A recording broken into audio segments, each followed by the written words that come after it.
Most of the guys that I know in the Masonic Lodge, including some very close friends of mine, don't really have a clue what they're in. They don't realize till they get to the top it's a satanic organization. I'll show you. Here's the oath. General Pike said, "That which we must say to the crowd is, we worship a God, but it's a God that one adores without superstition. To you, sovereign grand inspectors general, we say this, that you may repeat it to the 32nd, 31st, and 30th degrees. The Masonic religion should be by all of us initiates of the higher degrees, maintained in the purity of the Luciferian doctrine. Yes, Lucifer is God." When the Mason learns that the key to the warrior on the block is the proper application of the dynamo of living power, he has learned the mystery of his craft. The seething energies of Lucifer are in his hands. And before he may step onward and upward, he must prove his ability to properly handle energy. You can read Scarlet and the Beast if you want to go down real deep on the Masonic Lodge, or this one, Beyond the Light. You can get it from Chick Publications or call our office. We can get you one.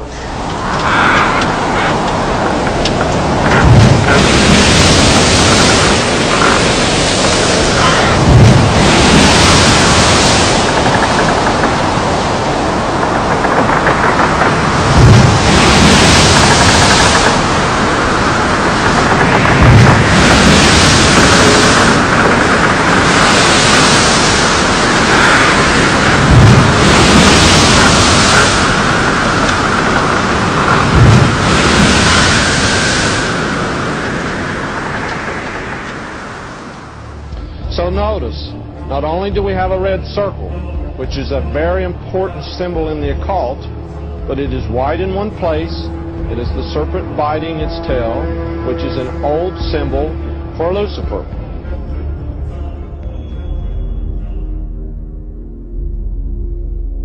This is Lucent Technologies. I have a little story behind this. A good crowd of Christian people are very informed about Lucent Technologies. Traveling across the country, especially in Little Rock and Denver, I noticed the largest warehouses in the country are owned by Lucent Technologies.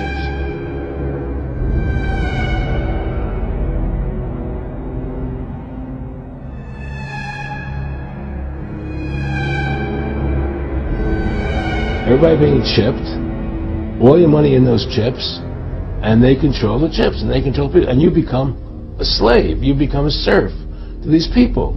That's their goal, that's their intention. How do I put it? It was like, what do you care about them? What do you care about those people? What difference does it make to you? Take care of your own life. Do the best you can for you and your family.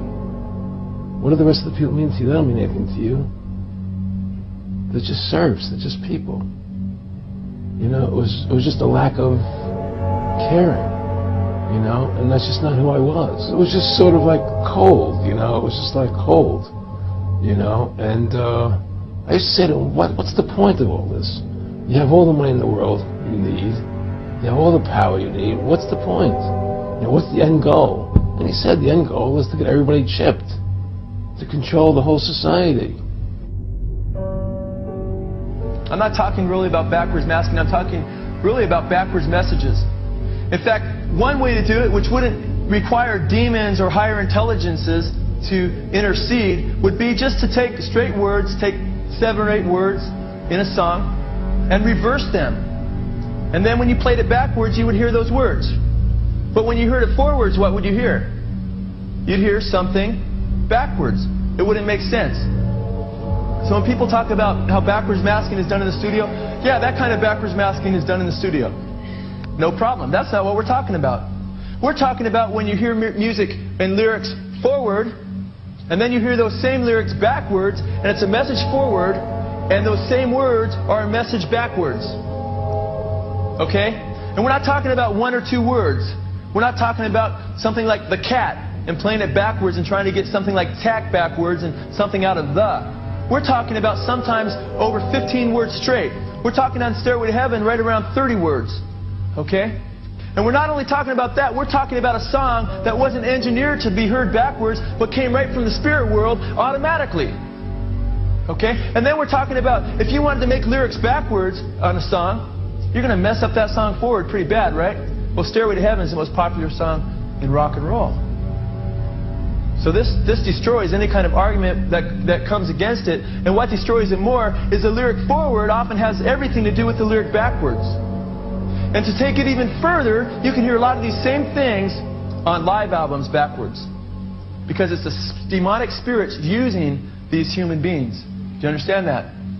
So let's listen to it. Remember, first of all, that they were invoking Satan, that they've got it from Satan, and listen to what you hear backwards.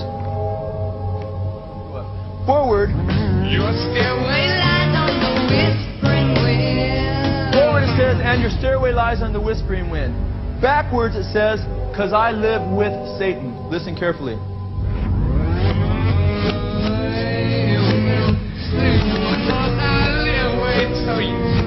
Raise your hands if you heard that.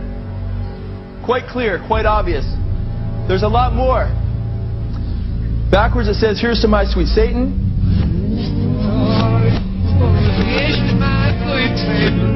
Did you hear that? Listen carefully. It says, I want to live it backwards, like the Zep, whose power is Satan.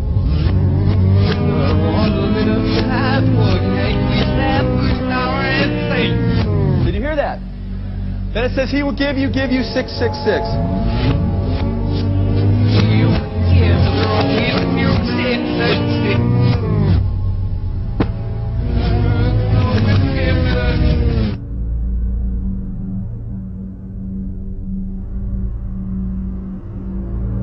Was that I got 7 years in which the devil would give me anything I wanted. He'd given me wine, women, song, dope, power, you name it, I'd have it. Then at the end of those 7 years, he got to kill me and take me to hell. What a deal. Anybody want to sign up? Yeah, you see, you got to understand something. The satanic doctrine here is that hell is not what we believe it is, or what the Bible teaches it is.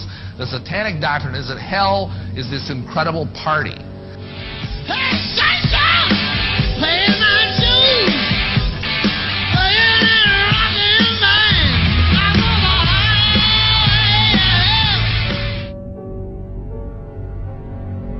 Jim Morrison, too, was into Aleister Crowley. And right here, I want to show you a picture on the back of one of his albums. And here you see Jim Morrison, and under him you see a little statue of Aleister Crowley. And Jim Morrison, too, was into demonism and admitted that he was possessed by spirits.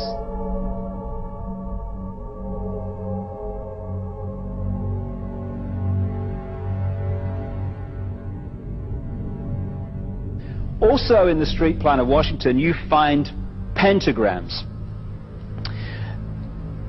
Symbols are not in themselves negative.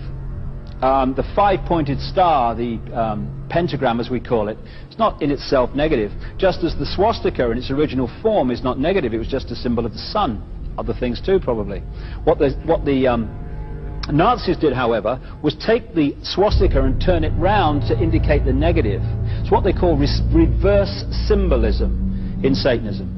So what they do with the pentagram, which is why it's become a satanic symbol, is to turn it upside down, so it's pointing down. Reverse symbolism. It's the same with the dove, Semiramis. To the general population, the dove equals peace, love, and all this stuff. Reverse symbolism, the dove equals death and destruction. You got the ancient gods, which were translated into God, which are worshipped by the religions unknowingly, most of them. Same with the secret societies. And the same gods, demonic entities as they're called in this case, that are worshipped by the Satanists, are the same gods that are worshipped by the secret societies and the religions unknowingly. In Satanism, it's knowingly. And these gods, these non-human entities, operate just outside the frequency range of human sight, what is known as visible light. It's so important for people to understand that when they look through their eyes, they're not seeing everything that exists in the space they're looking at. We call space anyway. You know, they don't use these pentagrams and stuff just for fun. I mean, some of them might, you know, the lower ones don't really understand it, but the ones that are really involved, that understand the way reality works and how you can manipulate it, these pentagrams and these various symbols used in Satanism, like the reversed pentagram is the classic satanic symbol, and the circle around it. They are vibrational fields. That's why they do these rituals, and the entity can enter this reality, the range of visible light. In other words, what we can see within that vibrational field, and suddenly the gods appear. And these gods, as they're perceived, feed off human energy. They apparently are powerless except to the extent they can embody some person. The demons apparently are disembodied spirits looking for embodiment. Angels don't have that problem.